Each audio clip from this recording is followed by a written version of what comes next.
galerinha, professor Daniel Oliveira e aquele nosso grande acordo. Vamos fechar a prova de Química cantando do Enem como dá o emo. Tá comigo, não tá? Bom, galerinha, esse é mais um projeto do Governo do Estado do Maranhão, através da Secretaria de Estado da Educação. É o nosso grande cursinho preparatório Paz-Enem, somente com questões que já apareceram no Enem e na UEMA. Para quê?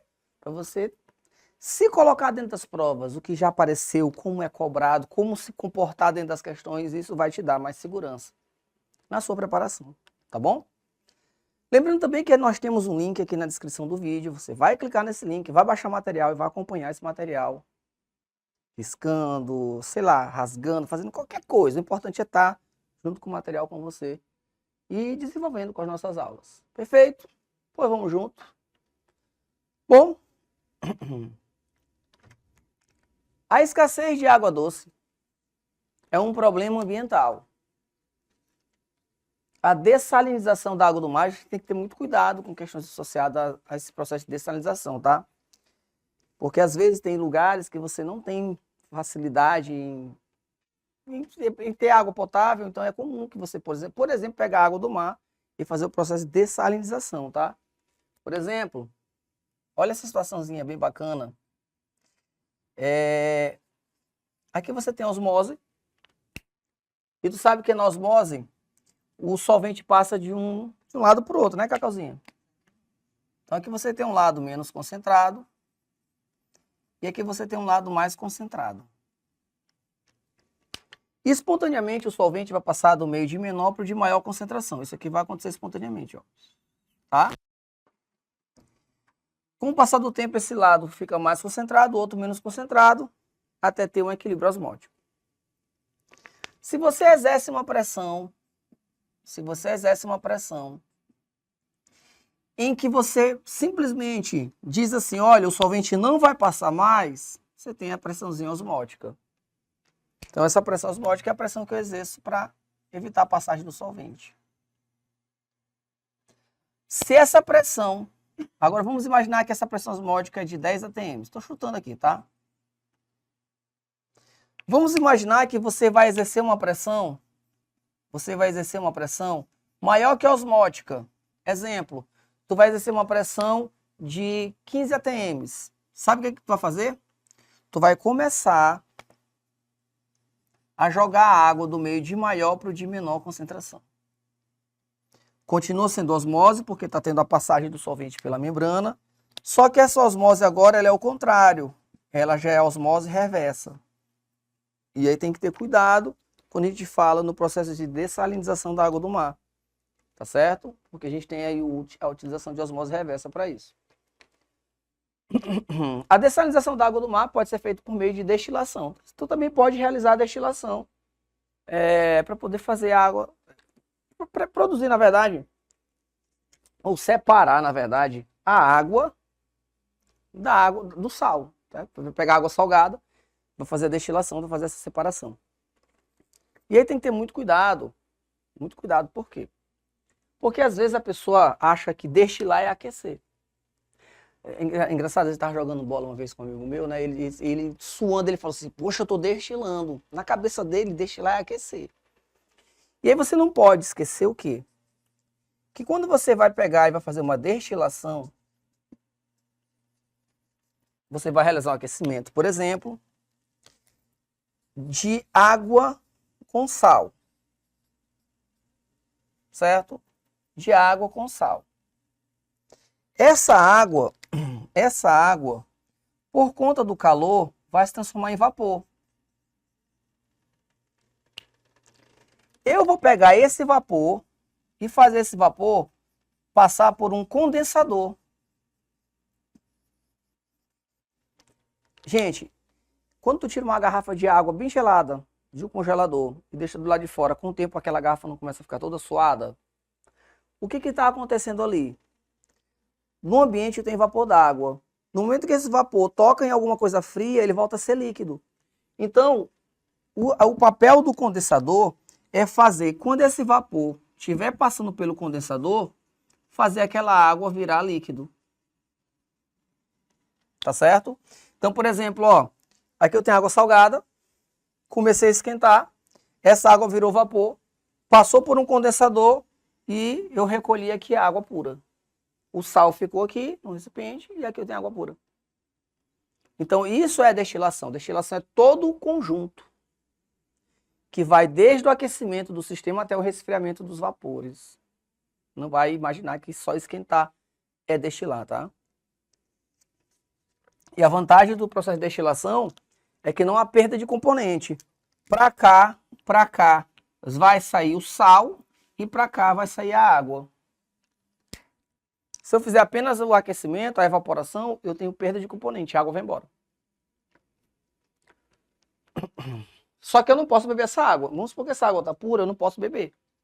Aí eu preciso acrescentar alguns sais que o meu organismo precisa, necessita. Tá certo? Eu não posso beber água pura, tá? Água pura não é potável. Considerando os componentes da mistura, o princípio desse método é a diferença de quê? Gente, eu quero fazer destilação.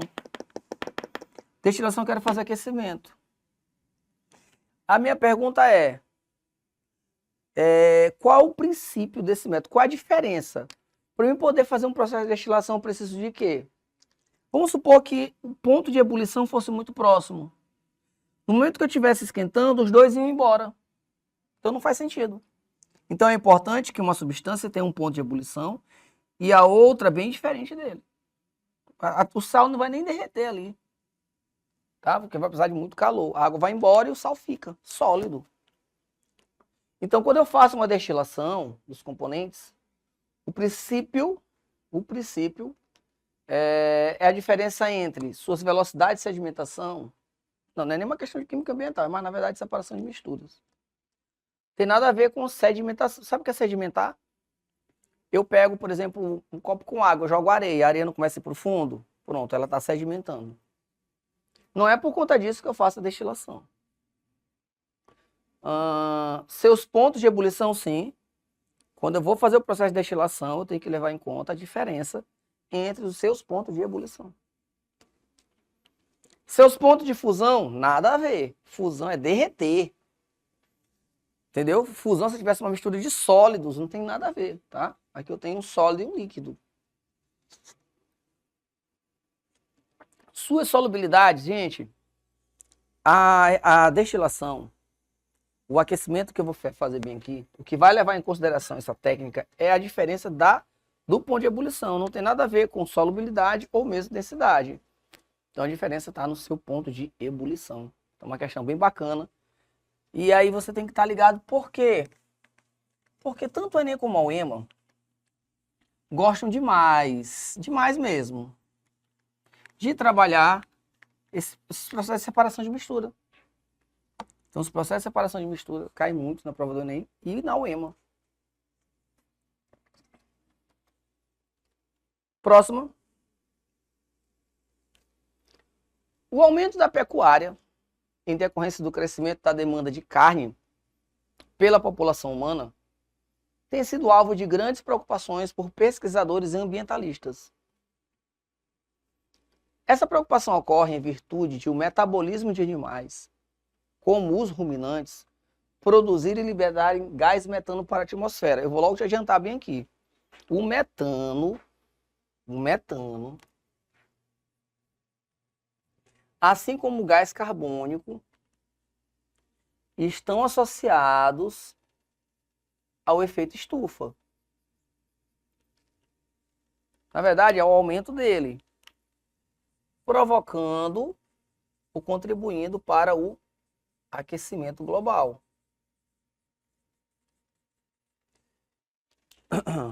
E só para você ter uma noção, o metano é 16 vezes, em média, mais retentor de calor do que o gás carbônico. Então, quando eu pego os dois gases e digo assim, qual é o pior quando a gente está falando de aquecimento global? Metano. Ah, mas por que quando a gente fala de aquecimento global a gente lembra logo do CO2? Pela quantidade em si, comparado com a quantidade de metano. Mas existem alguns lugares, por exemplo, que há produção de metano. Eu tento não enviar esse metano para o ambiente, realizo a combustão dele, gerando gás carbônico e água. Aí tu diz assim, Daniel, tudo bem, beleza. Ia sair o metano, tu pegou e fez a combustão dele. Mas também não está contribuindo? Tô, mas tem um detalhe. Quando eu queimo o metano, eu estou originando uma substância que é menos perigosa, digamos assim, de uma forma grosseira, menos preocupante, associado ao aquecimento global do que o CO2. Tá certo? Do que o metano. Então, eu preferível queimar o metano gerando CO2 do que liberar o metano diretamente para o ambiente, tá? Essa preocupação está relacionada com a intensificação de qual problema ambiental? Aquecimento global. Tem nada a ver com eutrofização, chuva ácida, bioacumulação, inversão térmica, tem nada a ver. O problema aqui está associado com o aquecimento global. Tá bom? Vamos para a próxima. Olha só, a próxima questão.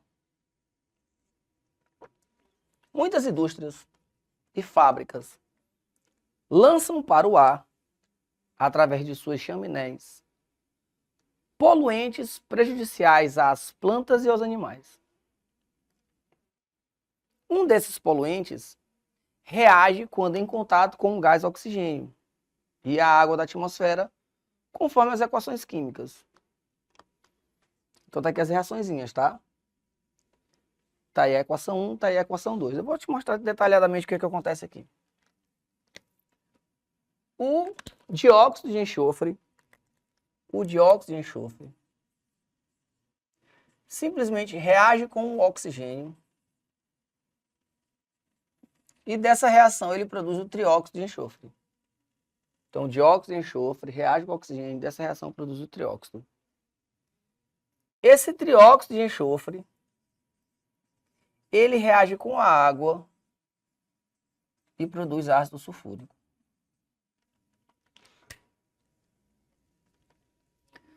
De acordo com as equações, a alteração ambiental decorrente da presença desse poluente intensifica o quê? Ó, deixa eu explicar para você.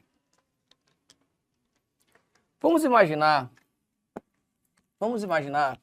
que você está num ambiente normal, tá? Está num ambiente natural, normal. E aqui você tem água. Só que nesse ambiente aqui não poluído, você está cheio de gás carbônico.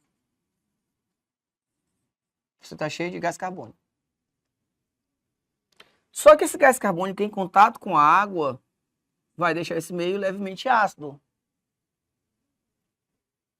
Se você analisar o pH daquela chuva, tu vai perceber que esse pH dessa chuva, ele é menor do que 7.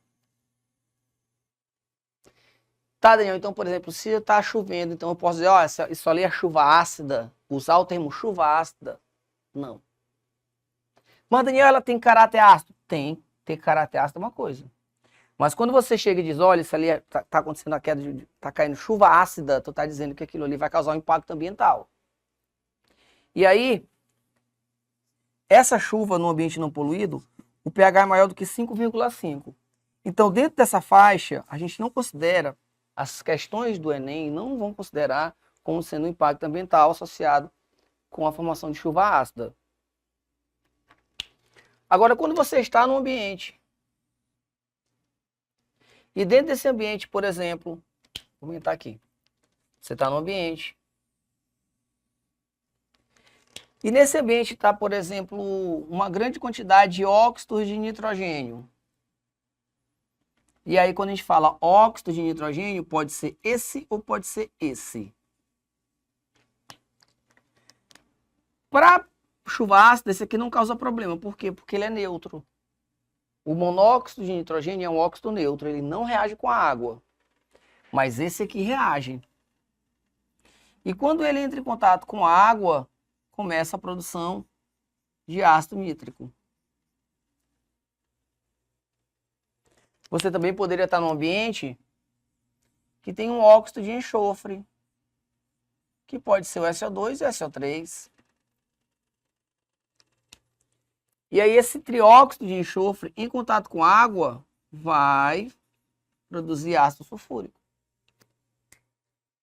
E aqui você vai encontrar uma chuva em que o pH ele está menor do que 5,5. Então, quando você está fazendo uma prova de vestibular, quando você está se preparando para o Enem, para o EMA, quando ele colocar a questão associada à chuva ácida, você precisa ter esse detalhe aqui com você. Essa chuva que cai normalmente, ela está dentro de uma faixa de acidez que não causa um impacto ambiental. É diferente dessa. Tu pode ter alguns impactos relacionados ao aumento de acidez na precipitação.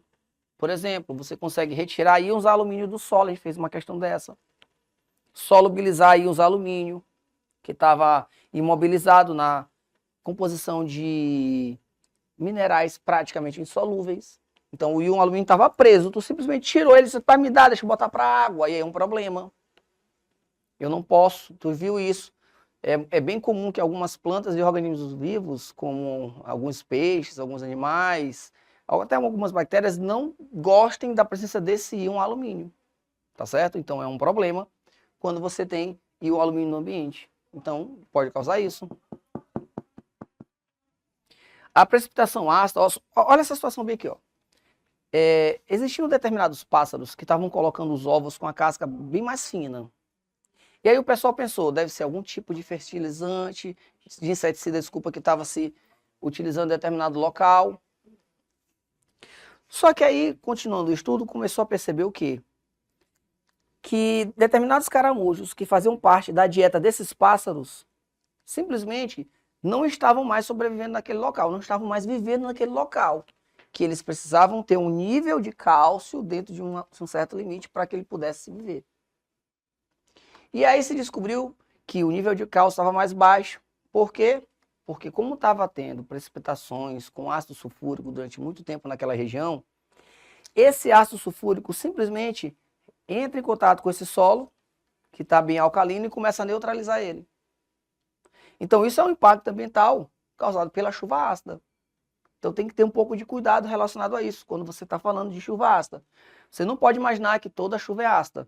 Essa chuva no ambiente normal, ela tem caráter ácido, mas eu não posso usar o termo chuva ácida para ela, porque ela não vai causar esses impactos relacionados ao aumento de acidez.